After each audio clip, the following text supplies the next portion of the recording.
नमस्कार। आज मैं डॉक्टर निशी अरोड़ा आप सभी का, सभी आयुर्वेद के विद्यार्थियों का चरक उद्घोष नाम के इस चैनल में हार्दिक अभिनंदन करती हूँ।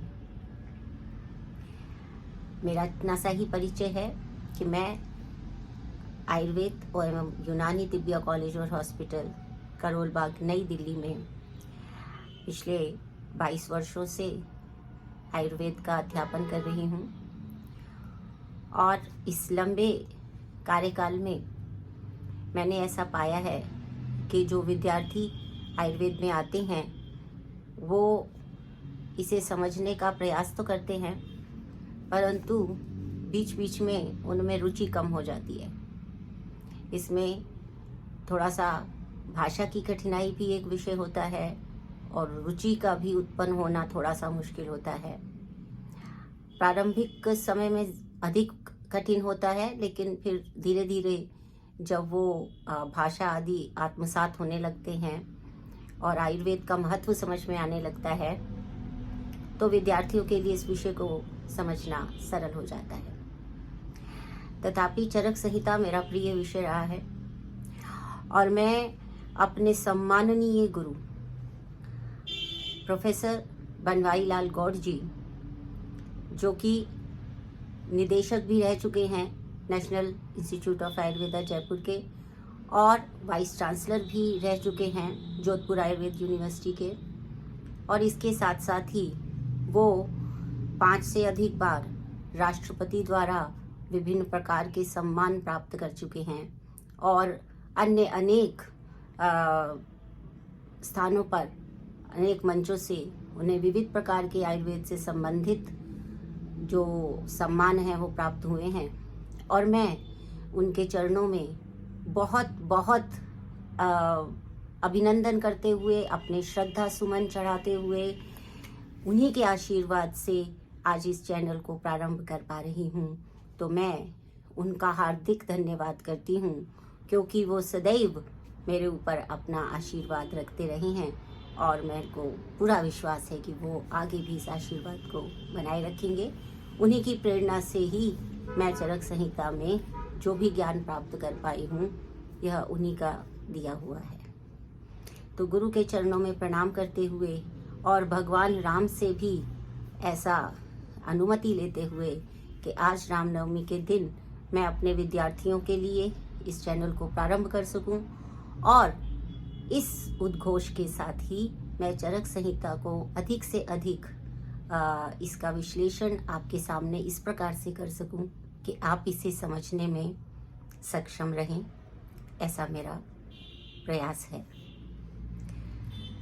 इसमें मैं सप्ताह में 3 बार आपके सामने उपस्थित रहूंगी और हम जितना भी एक सामान्य व्याख्यान में 40-45 मिनट जितना एक सामान्य व्याख्यान में समय लेते हैं, उतने समय के लिए मैं एक एक व्याख्यान लूँगी और आप सभी प्रश्न पूछने के लिए स्वतंत्र रहेंगे और वीडियो को पूरा सुनने के बाद में आपके मन में जो भी प्रश्न हो आप कमेंट में लिख देंगे और मैं अगली बार जो नेक्स्ट व्याख्यान हुआ करेगा उसमें मैं आपके प्रश्नों का उत्तर देने का पूरा प्रयास करूँगी। तो मैं इसे प्रारंभ करती हूँ ईशोपनिषद के प्रथम मंत्र के साथ, जहाँ उन्होंने कहा ईशावास्यम इदम सर्वम यत् किंचित जगत्याम जगत तेन त्यक्तेन भुंजेता मघृदा कस्यचित् धनम। अर्थात इसमें ऐसा बताया गया है कि सब कुछ ईश्वर का है, ईश्वर ही संपूर्ण इस जगत के भीतर और बाहर व्याप्त हैं और ईश्वर का ही सब कुछ है, ऐसा मानकर त्याग करते हुए हमें इन भौतिक वस्तुओं का उपभोग करना चाहिए। केवल उतना ही उपयोग करना चाहिए जितनी हमारी आवश्यकता हो और उससे अधिक की लालसा नहीं पालनी चाहिए। हमें लोभी नहीं होना चाहिए, क्योंकि यह हमारा नहीं है, जो भी है वो भगवान का ही है। तो इसी प्रार्थना के साथ में हम प्रारंभ करते हैं। आज का जो विषय है वो ये है कि सबसे पहले हमें ये पता चले कि संहिता होता क्या है, हम संहिता किसको कहते हैं। सामान्यतः हमें लगता है संहत करना या फिर कंपाइल करना या उनको किसी भी ज्ञान को एकत्र कर लेना, उसे संहिता कहते हैं। इसको संहिता भी कहा जा सकता है, अर्थात जहाँ पर सम्यक रूप से जो भी विषय हो उसका संकलन किया जाए वो संहिता है या संहिता है। परंतु आपको मैं आज ये बताना चाहूंगी कि तैत्तिरीय उपनिषद में उसकी तृतीय अनुवाक में, उपनिषद में जो अध्याय थे उनको अनुवाक के रूप में या फिर वल्ली के रूप में, जैसे भी विभिन्न उपनिषद हैं उन्होंने अपना अपना नाम रखा। तो तैत्तिरीय उपनिषद में जो है तीसरे अनुवाक में यह बताया गया है कि संहिता किसको कहते हैं, अर्थात संहिता का निरूपण। आपके शायद नए सिलेबस में भी ऐसा है। तो संहिता किसे कहते हैं, तो तैत्तिरीय उपनिषद में बताया गया कि 5 अधिकरण, अर्थात 5 ऐसी चीजें हैं जो कि जिस ग्रंथ में, जिस शास्त्र में होंगी उसको संहिता कहा जाएगा। तो वो क्या है 5 वस्तुएं, 5 अधिकरण जो हैं, उसमें पहला है आधिलौकिक, उसमें पहला है आधिलौकिक, दूसरा है आधि प्रजम, तीसरा है आधि ज्योतिषम, चौथा है आधि विद्या और 5वां है अध्यात्म। तो अधि जो अर्थ है वो अधिकरण के अर्थ में आता है, यानी कि क्या क्या चीजें उसके अधिकार क्षेत्र में होनी चाहिए। तो संहिता में सबसे पहले उन्होंने कहा आधिलौकिक। हम समझते हैं ये जो लोक है, ये सारा लोक जो हमारे आसपास हम देख रहे हैं, उसमें क्या आता है, उसमें आता है ये सब पृथ्वी, जल, आकाश, जो भी 5 महाभूत हम कहते हैं, उसी से ये लोक बना हुआ है, ये ब्रह्मांड बना हुआ है। तो ये सब जो है वो आधिलौकिक है। उसके बाद आता है आधि प्रजम। आधि प्रजम का अर्थ है कि यहाँ पर उत्पत्ति कैसे होती है, सृष्टि की उत्पत्ति कैसे होती है, और ये जो हम सब है, जो ये पुरुष है, जो ये आत्मा है, ये जो भी जीव प्राणी यहाँ पर हैं, उनकी उत्पत्ति कैसे होती है, उसका जो विवरण दिया जाए वो आधि प्रजम है। तीसरा है आधि विद्या, आधि ज्योतिषम। आधि ज्योतिषम का मतलब है ज्योति के विषय में बताना, और ज्योति क्या है, अग्नि। अग्नि, विविध ज्योतियां क्या है, अग्नि का ही स्वरूप है। और आदि विद्यम, विद्या क्या है कि मनुष्य को किस प्रकार से विद्या प्राप्त करनी चाहिए, और क्या गुरु होता है, क्या शिष्य होता है, इस विषय में जहाँ पर वर्णन हो। और लास्ट है अध्यात्म, अर्थात आत्मा के अधिकरण करके जो विषय आते हैं वो दिए गए हैं। तो हम यहाँ पर जो बात करेंगे तो हम ये देखेंगे कि जैसे चरक संहिता के विषय में हम बात कर रहे हैं, तो इसमें क्या है, आधिलौकिक जो पूरे 5 महाभूत हैं उनके विषय में वर्णन आता है, और चरक के शारीर स्थान में भी के स्थान में आता है। अन्य स्थानों पर भी 5 महाभूतों का वर्णन आता है, क्योंकि 5 महाभूत सिद्धांत आयुर्वेद का मूलभूत सिद्धांत है कि 5 ही मैटर्स से पदार्थ हैं जो यहाँ पर 5 भूतों के रूप में वर्णित हैं। तो क्या क्या है वो, आकाश, वायु, अग्नि, जल और पृथ्वी। इन सब के विषयों में चरक संहिता में आएगा। जो भी संहिता हम जिसे संहिता कहेंगे उसमें इसका वर्णन आएगा। आदि प्रजम में सृष्टि की उत्पत्ति कैसे हुई, उसके क्या क्या कारण थे, और इसके अलावा गर्भ कैसे उत्पन्न होता है, और गर्भ से फिर किस प्रकार से प्राणी का जन्म होता है, किस तरह से वृद्धि होती है, किस तरह से पालन होता है, ये सब चीजें जो है वो आदि प्रजम के अंदर चरक संहिता में हमें मिलेंगी। आदि ज्योतिष का जहाँ तक बात है तो वो भी अग्नि का सिद्धांत भी आयुर्वेद का मूलभूत सिद्धांत है, क्योंकि हमने ऐसा माना है, आयुर्वेद ऐसा मानता है कि अग्नि जो है वो क्या है, सभी रोगों के पीछे अग्नि ही कारण है। आप खुद ही देखते होंगे, आप देखेंगे कि कभी भी कोई भी जो रोग उत्पन्न होता है वो इसीलिए उत्पन्न होता है कि जो हमने भोजन लिया उसका पाचन ठीक से हुआ कि नहीं। क्योंकि जब हम भोजन लेते हैं तो अग्नि से पाचन होता है। यदि पाचन सही होगा तो क्या होगा, डाइजेशन ठीक होगा तो मेटाबॉलिज्म ठीक होगा, जिससे कि आयुर्वेद में विपाक कहा गया है। मेटाबॉलिज्म ठीक होगा तो उससे जो एंड प्रोडक्ट निकलेगा वो सही बनेगा, और विपाक सही होगा तो फिर एब्जॉर्प्शन भी न्यूट्रिएंट्स का हो पाएगा। और एब्जॉर्प्शन के लिए भी हमें क्या चाहिए होती है, अग्नि चाहिए होती है। तो ये पूरा आदि ज्योतिषम जो है, अग्नि के विषय में जो विस्तार है वो भी हमें चरक संहिता में स्थान स्थान पर देखने को मिलेगा, और सभी संहिताओं में ऐसा ही मिलेगा। इसके बाद में हमारा जो आता है आदि ज्योतिषम के बाद में आता है आदि विद्या।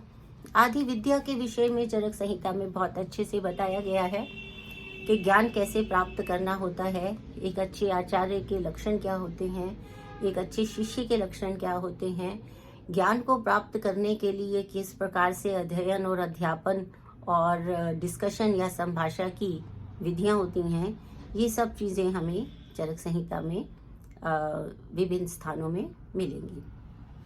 इसके बाद क्या आता है हमारा अध्यात्म। अध्यात्म जो 5वां अधिकरण है उसका अर्थ है कि आत्मा के विषय में ज्ञान होना। आत्मा के विषय में ज्ञान होना कि ये जो सारे भौतिक शरीर हमें दिख रहे हैं, ये आत्मा कौन सी है, ये चेतनता है, ये किस तरीके से हमारे शरीर का एक पार्ट है। जब हम शरीर को कहते हैं, जब हम कहते हैं कि पंच महाभूत शरीरी समवायात्मकम, यानी कि ये जो 5 महाभूत हैं और जो आत्मा है, इससे मिलकर हमारा शरीर बना है। तो आत्मा के विषय में भी प्रचुर मात्रा में हमको संहिताओं में ज्ञान मिलता है, जिसमें चरक संहिता में विशेष रूप से शारीर स्थान में आत्मा और परमात्मा, इन सब विषयों का बहुत ही विशद वर्णन है। लोक के विषय में भी बहुत अधिक वर्णन हमें प्राप्त होता है। तो इस प्रकार से संहिता किसे कहते हैं, हम इस बात को समझ पाए हैं कि जिसके अंदर ये 5 अधिकरण होंगे। यानी कौन कौन से अधिकरण होंगे, आप अपने मन में दोहरा के देखिए कि क्या क्या लक्षण, क्या क्या चीजें होंगी। आदि लौकिक होगा, आदि प्रजम होगा, आदि ज्योतिष होगा, आदि विद्या होगा और अध्यात्म होगा। जहाँ ये 5 चीजें होंगी उसी को हम संहिता कहेंगे। ठीक है, अब आगे बढ़ते हैं। अब ये जो चरक संहिता है, इसमें क्या होता है, संहिता में भी क्या है कि सेक्शंस बनाए गए हैं। ठीक है ना, सेक्शंस बनाए गए हैं, और वो सेक्शंस को स्थान कहा। स्थान क्या होता है, स्थ धातु जो है वो संस्कृत की जो स्थ धातु है, यानी स्थिरता है, बैठना है, रहना है।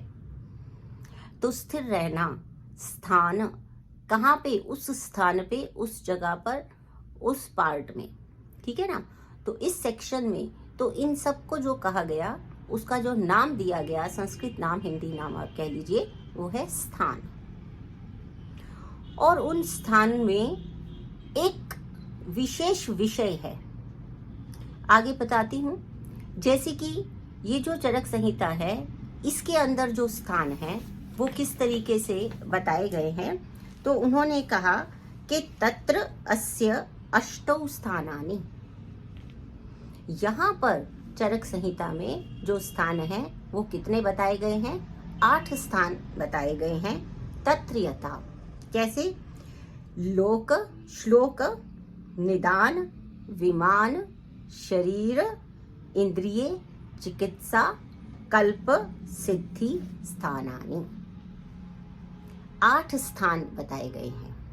स्थान का अर्थ होता है, जैसे श्लोक स्थान है, श्लोक का मतलब होता है स्तोक, छोटा, स्मॉल। ठीक है ना, इसी को श्लोक स्थान को ही सूत्र स्थान भी कहा गया। सूत्र किसको कहते हैं, आप सब जानते हैं, फॉर्मूला। आप पढ़ते थे सब फॉर्मूला। फॉर्मूला क्या होता था, छोटे में बता देते थे और फिर उसके आधार पे हमारी फिजिक्स की सारी जो इक्वेशंस हैं वो सॉल्व हो जाती थी, हमारे मैथमेटिक्स की सारी थ्योरम्स सॉल्व हो जाती थी, छोटा सा एक फॉर्मूला दे देते थे। उसी तरह से ये जो सूत्र स्थान होता है, श्लोक स्थान होता है, इसमें संक्षेप में आयुर्वेद के विभिन्न विषयों को बता दिया गया कि एक बार सूत्र में शॉर्ट में एक प्रीव्यू की तरह यदि हम देख लेते हैं आयुर्वेद को, तो फिर आगे हमारे लिए आयुर्वेद पढ़ना आसान हो जाता है। तो श्लोक में स्मॉल सूत्र रूप में आयुर्वेद को बताया गया। फिर क्या हुआ, श्लोक के बाद क्या आ गया, इसमें जो आया वो आया निदान स्थान। निदान का अर्थ होता है जहां पर हम डायग्नोसिस करते हैं, यानी कि कैसे जो रोग है वो कौन सा रोग हुआ है और उस रोग को हमने ये जो इसका निदान किया, जो डायग्नोसिस किया, ये किस किस आधार पे किया है, कैसे किया है। तो विभिन्न रोगों का निदान या डायग्नोसिस किस आधार पे किया जाता है, उस विषय को बताने वाला जो सेक्शन होगा, जो वहाँ पे वो विषय स्थिर होकर रहेगा, वो निदान स्थान कहलाएगा। ठीक है, उसे स्थान कहा जाएगा। और फिर सूत्र के बाद में निदान, फिर विमान, विमान स्थान कहा गया, जहाँ पे विशेष रूप से मेजरमेंट्स के बारे में बात की गई। हम धीरे धीरे विषय को जब समझेंगे तो हमें पता चलेगा कि 3 दोष हैं, 7 धातुएं हैं, फिर उनके भी विशेष रूप से उनके भी भेद उपभेद हैं, उनके भी मेजरमेंट्स हैं। तो विशेष रूप से वो मेजर्स के बारे में बताता है, तो वो विमान स्थान कहलाता है। और फिर आता है शारीर स्थान। शारीर स्थान में जो आयुर्वेद में जिस शरीर के विषय में बताया गया है, जहाँ पर कि इस पंच महाभूत और उसके साथ में आत्मा भी है, और उसको बहुत ही अच्छे तरीके से एक कंप्लीट डेफिनेशन जो है एक तरह से शरीर या बॉडी की हमको मिलती है, जो चेतना युक्त है, जिसकी हमको चिकित्सा करनी है। तो आयुर्वेद की दृष्टि से यह बहुत ही महत्वपूर्ण है कि आयुर्वेद की दृष्टि से इस शरीर रचना और क्रिया को समझा जाए। तो वो शारीर स्थान में हमें मिलता है। और उसके बाद आता है हमारा इंद्रिय स्थान। इंद्रिय स्थान एक विशेष स्थान है चरक संहिता का, जहाँ पर कि हमको अरिष्ट लक्षणों के विषय में पता चलता है। अरिष्ट लक्षण में आगे आने वाले लेक्चर्स में बताऊंगी भी, अर्थात वो लक्षण जिनसे हमें आयु के बारे में पता चल जाता है कि आयु कितनी है, और उसके अंदर जो रोग के अंदर भी कोई ऐसी विकृति जिनको दिखने के बाद में मृत्यु निश्चित रूप से हो जाती है, ऐसे वो कौन से लक्षण हैं, इन विषयों पर बहुत अच्छे से प्रकाश डालता हुआ जो स्थान है वो है इंद्रिय स्थान। उसके बाद है चिकित्सा स्थान, जो आप सब जानते हैं ट्रीटमेंट के लिए कि चिकित्सा के विषय में जिस सेक्शन में डिस्कशन किया जाएगा वो चिकित्सा स्थान होगा। और उसके बाद आता है हमारा कल्पस्थान। कल्पस्थान में जो भी हम औषधियाँ प्रयोग करते हैं उन्हें किस प्रकार से बनाया जाना चाहिए, एक तरह से उनका फार्मास्यूटिकल जो डिस्क्रिप्शन है वो भी हमको कल्पस्थान में मिलता है। कैसे कैसे कौन कौन से योग, कौन कौन सी फॉर्मुलेशंस हम बना सकते हैं उसमें बताया गया है, स्पेशली जब हम शोधन प्रक्रिया कर रहे हों तब। इसके बाद जो है वो आता है हमारा सिद्धि स्थान। सिद्धि स्थान जो है वो सेक्शन है कि जब हम पंचकर्म करते हैं, जो संशोधन चिकित्सा बहुत पॉपुलर भी है, आप सब लोग जानते ही होंगे। तो ये जो शोधन चिकित्सा है, इसमें ये किस प्रकार से अच्छी तरह से सिद्ध हो, और यदि इन प्रोसीजर्स को करते हुए कोई भी व्यापक कोई भी समस्या आती है तो उसके विषय में हमको ज्ञान प्राप्त हो जाए, वो सब कुछ जो है वो सिद्धि स्थान में बताया गया। तो यहाँ पर क्या है, इसमें भी अध्याय होते हैं। जैसे ये सेक्शन है तो इसके अंदर भी अध्याय यानी कि डिफरेंट चैप्टर्स होते हैं। अध्याय जैसे कि आप देखेंगे, अध्याय यानी अधि का अर्थ होता है अधिकरण में रहना, यानी कि उसका जो उसके अंदर आ सकता है, जो उसका ध्येय है।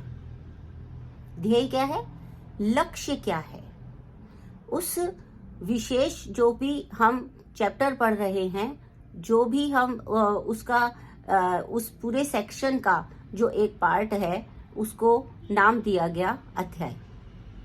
ठीक है ना।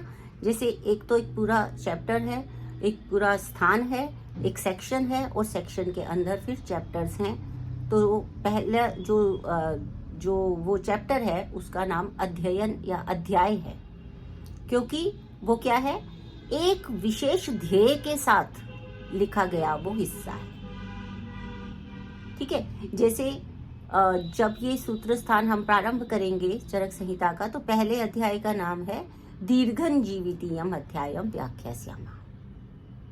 अर्थात पहले ही अध्याय, ध्येय क्या है हमारा, इस चैप्टर में, इस वाले सेक्शन में हम क्या पढ़ने जा रहे हैं, इस पर्टिकुलर इस सेक्शन के इस पार्ट में क्या पढ़ने जा रहे हैं कि दीर्घं जीवितीयम व्याख्याम, यानी कि दीर्घ जीवन की जो हम प्राप्त करना चाहते हैं उसकी दीर्घ जीवितम इच्छन। तो इच्छन यानी कि जब इच्छा हमारी क्या है, दीर्घ जीवन को प्राप्त करने की इच्छा है, तो इसीलिए जो पहला चैप्टर इसके अंदर बताया गया वो है दीर्घं जीवितीयम अध्यायम व्याख्यास्यामः।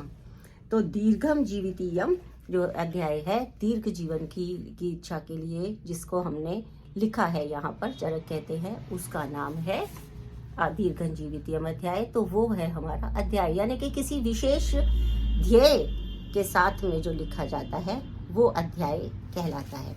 तो ये जो स्थान थे हमारे, ये जो अभी हमने श्लोक निदान विमान स्थान बताए, ये जो स्थान थे हमारे, ये स्थान कौन कौन से थे, इसमें कितने कितने अध्याय हैं, तो उसके लिए भी चरक संहिता ने क्लियरली बताया, द्वे त्रिंशके द्वादशकम त्रयम च, यानी द्वे त्रिंशके।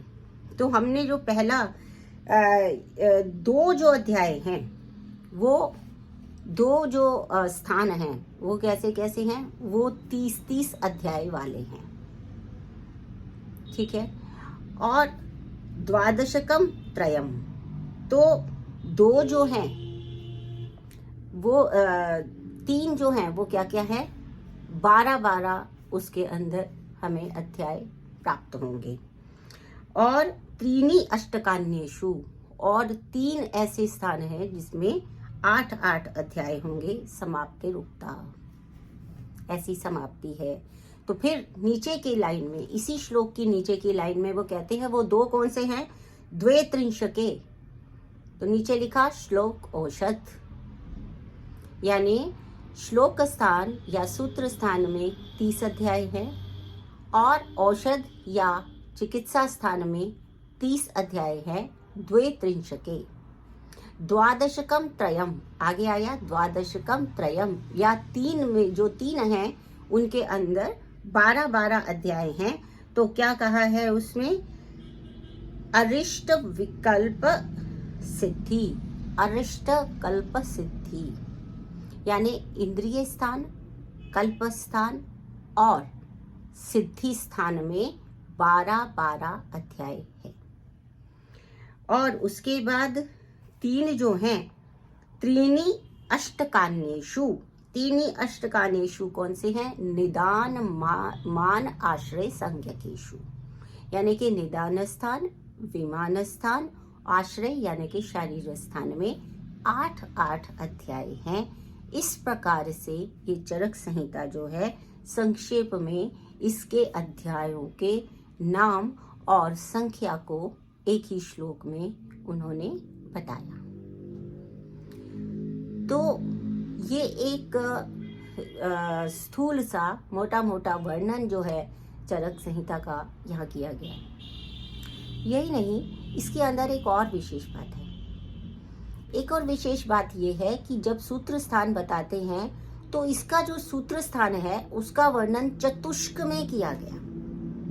चतुष्क का मतलब ये था 4-4 अध्यायों को फर्दर सब डिवीजन, जो सूत्र स्थान है उसका फिर क्या है, उपशीर्षक या सब डिवीजन किया गया और उन्हीं को कहा गया चतुष्क। चतुष्क यानी 4-4 अध्यायों का एक एक चतुष्क बताया गया, उस चतुष्क में उस विषय के बारे में ही बताया है। क्योंकि सूत्र स्थान में मैंने बताया कि जो आयुर्वेद के विषय हैं, जो इस पूरे संहिता में आने वाले विषय हैं, उनके बारे में एक शॉर्ट डिस्क्रिप्शन, एक इंट्रोडक्शन सूत्र स्थान में दिया जाता है।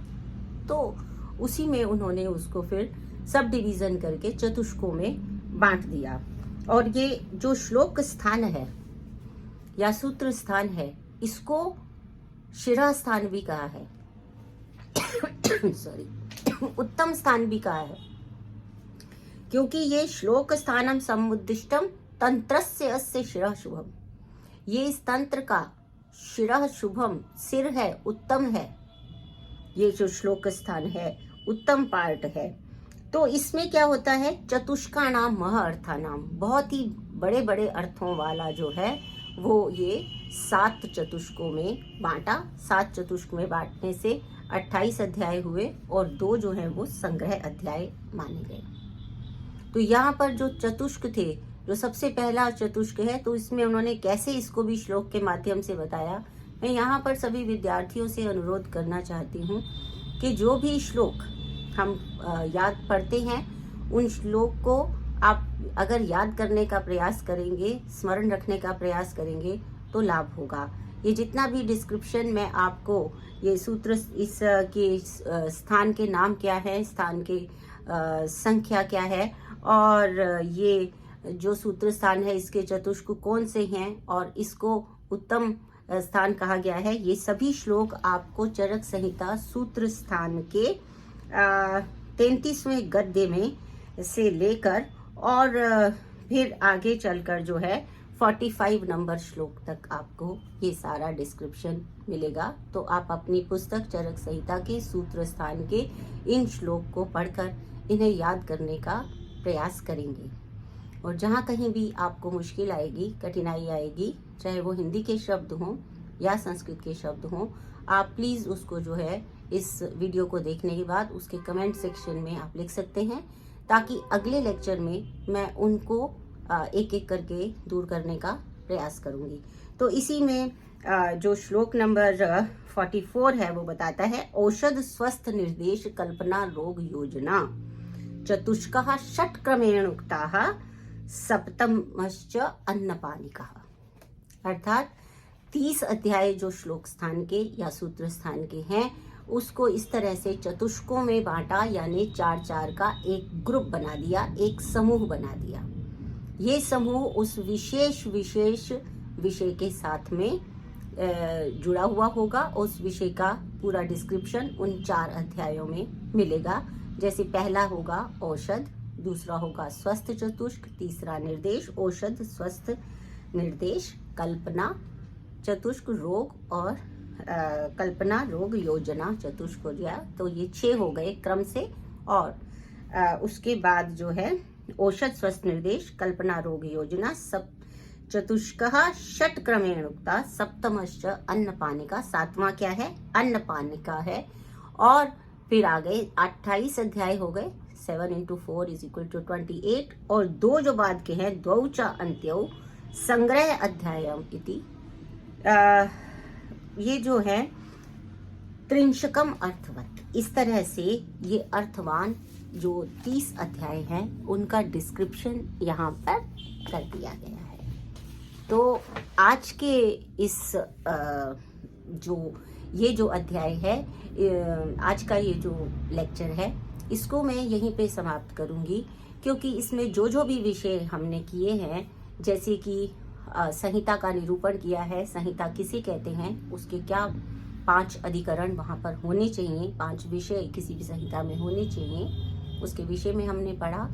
स्थान किसको कहते हैं, अध्याय किसको कहते हैं, और चरक संहिता में किस प्रकार से स्थान और अध्यायों का वर्णन है, और सूत्र स्थान में किस प्रकार से 4-4 का समूह बनाकर उसे चतुष्क का नाम देकर किस तरह से 7 चतुष्क और 2 संग्रह अध्यायों के विषय में चरक संहिता बताती है।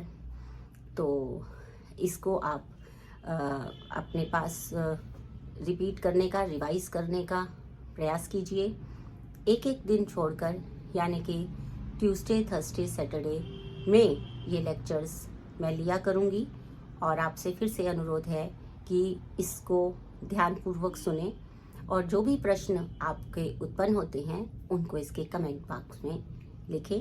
बहुत बहुत धन्यवाद और एक बार फिर रामनवमी की बहुत बहुत बधाई और भगवान श्री राम हम सब पर कृपा करें और हम इस आयुर्वेद को समझने के लिए, समझाने के लिए तत्पर रहें और सदैव एक ईमानदार प्रयास करते रहें, एक शुद्ध प्रयास करते रहें, जिससे कि आपको और मुझको सबको आयुर्वेद का भरपूर लाभ प्राप्त हो सके।